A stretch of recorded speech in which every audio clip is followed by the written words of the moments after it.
vais laisser poser question, mais je vais. Comme vous voulez. Ok, c'est une question sur le transport en commun, la gratuité, est-ce que c'est. C'est comme mon opinion sur la gratuité du transport collectif? Il y a des avantages, mais pas pour une grande ville comme Montréal. Il n'y a pas de grande ville dans le monde qui ont du transport collectif gratuit. Là où c'est avantageux, là où c'est bénéfique d'avoir du transport collectif gratuit, c'est dans beaucoup plus petites municipalités. Dans la région de Montréal, il y a Sainte-Julie, Candiac, je suis moins certain, Sainte-Julie, je suis 100% certain, c'est gratuit. Il y a des municipalités qui l'offrent. Ça fonctionne bien dans les petites municipalités pour deux raisons. Parce que, généralement, c'est une municipalité où les gens sont. Comment je pourrais dire, c'est plus optionnel le transport collectif pour beaucoup de gens. La dépense à l'automobile est plus forte, donc on veut attirer les gens à le prendre. Aussi, c'est des municipalités où les revenus clients, finalement, c'est une petite partie du budget. Donc, je pense que Sainte-Julie, c'est autour de 10% du budget du transport collectif à Sainte-Julie qui provenait, avant que ce soit gratuit, des revenus de tarification aux clients. Alors que la Société de transport de Montréal, avant la pandémie, c'était 46%. Donc, dans une situation où on a actuellement on manque de financement pour le transport collectif, de le rendre gratuit, alors que la priorité devrait être d'augmenter le service, d'augmenter la fiabilité du service, on se prive de revenus énormes. Les gens sont prêts à payer pour un transport collectif de qualité si on leur offre. Donc, c'est pour ça que les grandes villes dans le monde ne vont pas vers cette avenue-là. Est-ce qu'il y a des options de tarification sociale où là, on dit on veut faire des gratuités ou des rabais ciblés?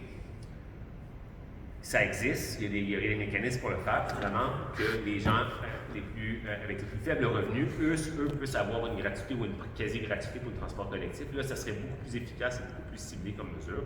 Mais la classe moyenne qui est en mesure de se payer du transport collectif, surtout que ça coûte pas mal moins cher que l'automobile, on veut aller chercher ces revenus-là pour alimenter un meilleur service, parce que ultimement, c'est le temps de parcours qui va convaincre les gens, pas juste le fait que ce soit gratuit.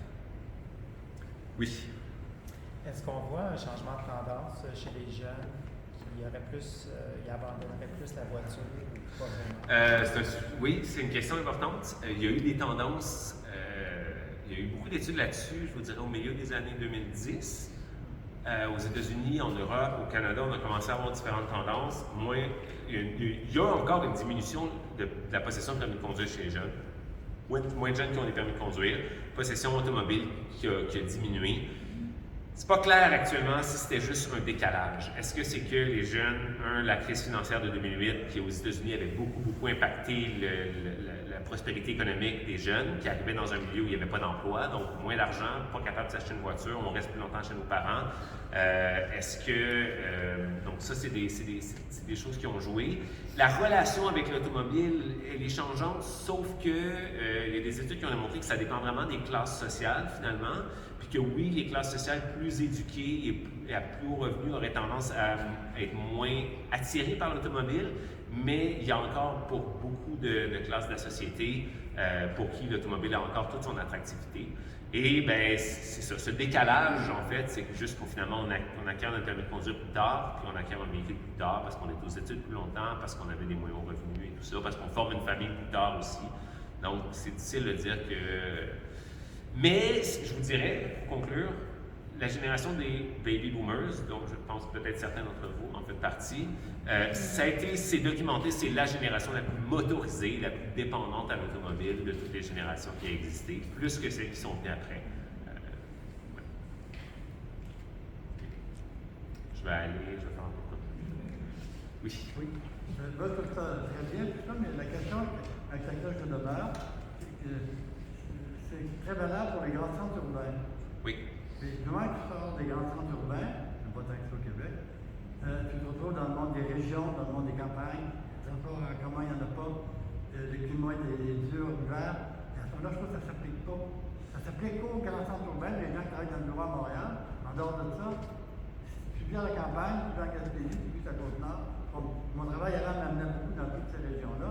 Je voyais beaucoup d'idées excellentes ici, mais je ne vois pas comment ça peut marcher dans les régions. C'est plus Montréal, c'est très sud-est. En effet. Oui, c'est beaucoup des solutions urbaines, mais c'est là que sont aussi les plus grands enjeux de mobilité. C'est là que les conséquences de l'automobile sont les plus grandes, c'est là que la congestion est la plus importante. En région, on ne pourra jamais desservir tout le monde en région. Par contre, il y a des solutions en région qui existent. Les régions ne sont pas toutes égales. Habiter dans un petit village de 1500 habitants, c'est pas la même chose que d'habiter à Granby ou dans beaucoup de villes de taille moyenne du Québec, entre 50 000 et 200 000 habitants, qui auraient un potentiel de mobilité active, par exemple, beaucoup plus grande, qui auraient un potentiel d'avoir un meilleur système de transport collectif. C'est pas normal que Drummondville, qui a 90 000 habitants, ait juste du taxibus. C'est absolument, ça se peut pas. Là. En Europe, ce serait impensable qu'une ville de cette taille-là n'ait pas de transport collectif. Donc, il y a une question d'offre aussi. Il y a des solutions qu'on peut mettre en place en région. Il n'y a plus de train qui va de la région de Lac-Saint-Jean, il n'y a plus d'autobus qui vont en prochain. Il y a des choix qui ont été faits. Là. Oui. Les services de bus, il y en a de moins en moins. Puis en région, c'est pas juste le système de transport collectif au sein même des petites municipalités, mais c'est aussi du transport collectif régional qu'on retrouve beaucoup ailleurs dans le monde, mais qu'on n'a pas ici. Juste au Canada, la Colombie-Britannique a vraiment des meilleurs systèmes de transport collectif régionaux que ce qu'on retrouve au Québec. C'est des décisions collectives qu'on prend, c'est des décisions gouvernementales qui, on veut couper, on veut sauver les coûts, sauf qu'au final, on peut vraiment se demander si vraiment, pour la société, c'est la meilleure chose. Donc, c'est pas les mêmes solutions, mais je pense qu'il y a des solutions qui pourraient permettre de réduire. On ne pourra jamais affranchir de l'automobile les régions. Il ne faut pas aller vers ça non plus. C'est pas souhaitable. Oui? Selon vous, quel sera l'effet du vieillissement de la population? Très bonne question. C'est un sujet, oui, de plus en plus étudié parce que justement, la pyramide démographique n'est plus une pyramide, justement. À l'origine, c'est une pyramide parce qu'il y a beaucoup plus de gens en bas qu'en haut, mais là, c'est plus ça du tout. C'est un drôle de sapin. Mais bref, je ne peux pas prétendre être l'expert là-dessus. Ce qu'on sait comme tendance, c'est que, donc, il y a une génération motorisée qui vieillit, mais ultimement, puis qui habite plus en banlieue qu'avant aussi, donc. Sauf que, qu'est-ce qui arrive quand on perd le permis de conduire, qu'on n'a plus la capacité de conduire et de se déplacer de façon autonome avec notre automobile? Et là, on est dans un environnement où est-ce qu'il n'y a pas de service de transport collectif fiable, où on n'a aucun commerce accessible à pied. Qu'est-ce qu'on fait? C'est là que ça va être extrêmement difficile. Puis je pense que dans une vingtaine d'années, ou même avant ça, 10, 15, prochaines dizaines d'années, on va se buter à ces enjeux-là majeurs d'isolement social qui commencent déjà à poindre. Donc, il va falloir qu'on... J'ai pas la solution, mais ça va vraiment être à réfléchir, à savoir comment est-ce qu'on adresse cet enjeu de population vieillissante, qui ne sera pas en mesure de conduire jusqu'à la fin de sa vie nécessairement. Là. Oui. Il y a 30 ou 40 ans, il y avait un train qui partait de Montréal qui se rendait en Gaspésie. Oui. Aujourd'hui, il n'y en a plus, et ça depuis plusieurs décades maintenant. Encore se rendre en Gaspésie. Ça va recommencer, là. C'est en voie de... Celui qui va jusqu'à Gaspé, là, il est possible d'aller jusqu'à Matapédia. Oui, mais entre Matapédia et Gaspé... Non, ça, il n'y a pas rien, c'est ça. Donc, le train est une réponse à beaucoup des éléments ici. Mais à mon avis, des petits autobus dans des secteurs qui sont de peut-être de moins de 20, 30 000 habitants, là, pour joindre, par exemple, un village à un autre, ça serait extraordinairement utile. Exemple, disons, on suit la vallée du Richelieu, de Sorel à, je ne sais pas, au lac Champlain, avec des autobus intermédiaires, pas les grosses trucs au diesel, pas électriques, c'est possible. Je trouve qu'il y a une démesure à un moment donné. Devant chez moi, à Côte-des-Neiges, il y a un autobus qui s'appelle la 119. Oui. Elle est toujours vide, à peu près. Je veux dire, Rockland. Ouais. Mais alors, il y a des membres flagrants là, qui ne coûteraient pas plus cher et qui pourraient même fournir des emplois. oui, faut comprendre que pour le bus, oui, des plus petits bus peuvent être des solutions dans certains endroits, puis oui, ça coûte un peu moins cher que des bus plus gros, mais il faut vraiment comprendre que le gros coût de l'autobus, c'est la main-d'œuvre, c'est le chauffeur, puis c'est lui qui coûte cher. Donc, que le bus, il fasse 53 pieds ou 30 pieds, ou je ne sais pas les longueurs bref, il y a des petites différences de coût, mais vraiment, sur sa durée de vie, c'est vraiment le chauffeur qui coûte cher. Mais après ça, en région, il y a des régions. La Gaspésie, en fait, qui est une des régions les plus rurales du Québec, il n'y a même pas 100 000 habitants. Il y a plus de monde dans un rayon de 3 km autour d'ici qu'il y en a dans toute la Gaspésie. C'est doté de ce qu'on appelle la régime. Ça s'appelle la Régie intermunicipale de la Gaspésie et de la Madeleine. c'est une régie de transport. Donc, ils vont chercher 1 cent sur le litre, une taxe d'1 cent sur le litre d'essence vendue en Gaspésie, puis ça leur permet de financer ça. Il y a aussi d'autres aides financières de Québec, c'est un service de bus à chaque jour. Je ne dis pas qu'il y a 42 départs par jour, c'est quelques départs par jour, mais qui fait tous les villages le long de la péninsule gaspésienne et qui donc sert des besoins de mobilité importants pour toutes sortes de gens qui n'ont pas accès à l'automobile nécessairement, ou même des gens qui ont accès mais qui, pour différentes raisons, souhaitent ne pas l'utiliser. C'est un service qui existe en Gaspésie. Le problème, moi, je pense, c'est que ça n'existe pas ailleurs au Québec. Le Bas-Saint-Laurent, actuellement, je connais un élu à Rimouski qui travaille très, très fort pour ils ont constitué leur propre régime intermunicipal pour avoir un système similaire à ce que la Gaspésie s'est dotée il y a plusieurs années maintenant. Et malheureusement, le gouvernement du Québec a refusé que le Bas-Saint-Laurent perçoive 1 cent de taxe ou 2 cents de taxe sur l'essence. Donc, ils ne sont pas en mesure de mettre en place cette option-là de mobilité pour leurs citoyens. Donc, c'est des décisions encore là gouvernementales qui fait qu'on a de la misère à avoir ce type de solution, mais qui peuvent être mises en place et qui existent déjà. Il y a déjà des exemples qui fonctionnent. Oui. Le contexte politique actuel est très négatif pour Tout à fait. toutes les solutions que vous Oui. préconisez. Aux États-Unis, c'est une évidence même, mais ici aussi, le Parti conservateur ne veut pas donner un sou pour le tramway à Québec, qui traîne déjà depuis des années. Peut-être ne se réalisera tout simplement pas. Ce sera la seule ville au Canada qui n'aura pas de transport structurant.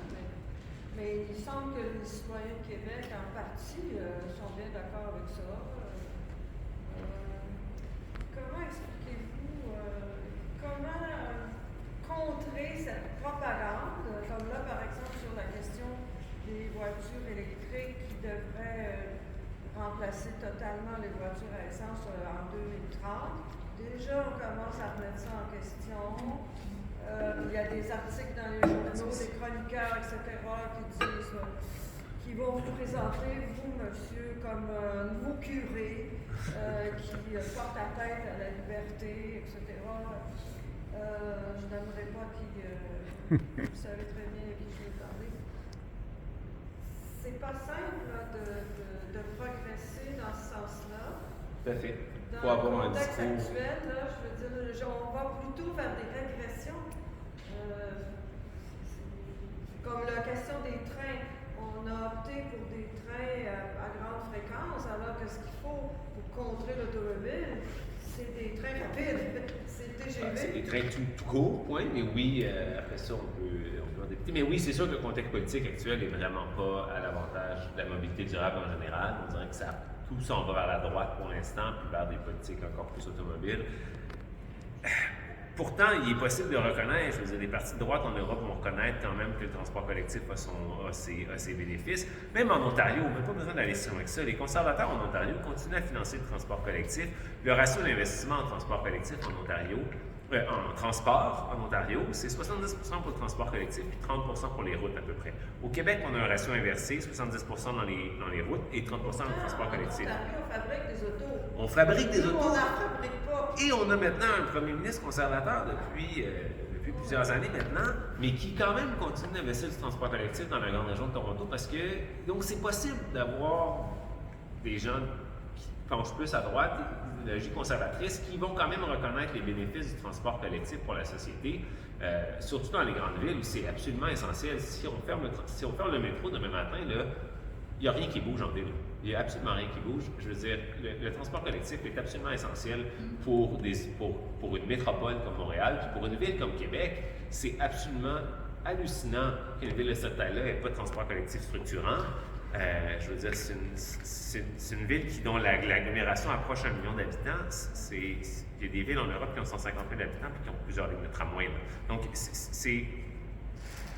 je pense qu'il faut. Moi, ça fait longtemps que je ne comprends pas ce gouvernement-là, surtout au Québec. Je veux dire, il y a des avantages économiques énormes à investir dans le transport collectif dans notre province. Comment ça se fait qu'un parti qui se dit pour l'économie de la province ne soit pas capable de comprendre ces éléments-là, de reconnaître ça? Il y a un travail à faire, puis j'ai pas toutes les réponses, mais il y a un travail à faire pour vendre différemment je pense, ces solutions de mobilité durable-là pour que ça appelle à des gens qui, de prime abord, auraient tendance à s'y opposer. Quand vous allez être ministre des Transports, Oui. Oui, peut-être juste deux petites observations, commentaires. Il y avait, jadis, on parlait de prendre les groupes d'auto pour aller faire du ski, mais moi je sais que mon oncle me disait. Oui, on peut aller skier à Tremblant. Dans les Laurentides, Oui. là, avec le petit train qui dort, on faire du ski, puis c'était plein là, dans les années. Ben oui, tout à fait. Donc c'est ça, donc c'est comme la société était beaucoup moins individualiste ici peut-être à l'époque qu'aujourd'hui. Je ne sais pas si ça serait pensable que les gens montraient tous dans un train pour aller faire du ski. Ben, ça se fait en Suisse. Hein? Les Suisses, ils vont skier en ski, ils vont skier en train, puis ça se passe très très bien. Ils sont très satisfaits de leur service de train. Mais notre espoir, je lisais, je pense qu'à Amsterdam, dans les années 60, les jeunes aujourd'hui, c'est tout le monde se déplace en vélo. Moi, je suis allé l'été dernier, puis les personnes âgées, les jeunes, Tout âge, même les personnes âgées se déplacent même plus à vélo que les plus jeunes. J'avais jamais vu ça ici. Ouais. C'est assez incroyable. J'ai ça comme montagne, mon père aussi, elle a pris le train pendant ça. Mais il n'y avait pas d'autoroute à l'époque. Mais la 15 n'existait pas, c'est ça. D'aller skier, ça fait longtemps que Oui, c'est ça. Ouais. Et plus. Ouais. Mais le trafic sur la 15, je sais pas vous, moi, aller skier un dimanche puis revenir dans le trafic, c'est absolument désagréable. Là. Je préférais de loin qu'il y ait un train. Je pense que beaucoup de gens seraient heureux de le prendre, ce train-là, là, qui débarquerait. Puis après ça, on s'entend, les pentes sont pas toutes. Ils ne seraient pas toutes à côté du train, mais il y a des navettes après ça qui peuvent être organisées. Il y aurait un intérêt. Tout est une vision de. Offrir des solutions qui fonctionnent aux gens. Les gens vont les prendre et vont laisser leur voiture à la maison. Pas tout le monde, mais. Ce que je voulais dire, c'est que j'avais lu à quelque part que dans les années 60, les gens, personne ne se déplaçait en vélo. Là. Et c'est une série de, je pense, d'accidents. Il y a eu beaucoup de gros accidents parce que la population augmentait et tout ça. Donc, ça revient à ce que vous disiez, le problème. Et ça a un peu, finalement, ça a marqué, là, c'est comme ça a marqué un changement de culture de la population qui s'est mis à avoir plus de vélo. Donc, il y a peut-être de l'espoir, pas que il faut souhaiter des accidents. Oui, les Pays-Bas, on pourra s'en parler après, c'est souhaité. Il y a eu une conjoncture de différents éléments aux Pays-Bas qui ont fait qu'ils se sont alignés vers le vélo, puis qui maintenant, c'est des villes qui sont. Il y a c'est plat. C'est plat, oui, mais ça, aussi, c'est des choix de société. Je veux dire, leurs villes se sont construites depuis les années 60, mais ils ont choisi de construire de façon à ce qu'elles soient plus compactes que les nôtres. Le plat, oui, mais je peux vous dire qu'il y a du vent. J'y étais cet été, là, des fois, là, ouf. Voilà. Oui, on peut prendre.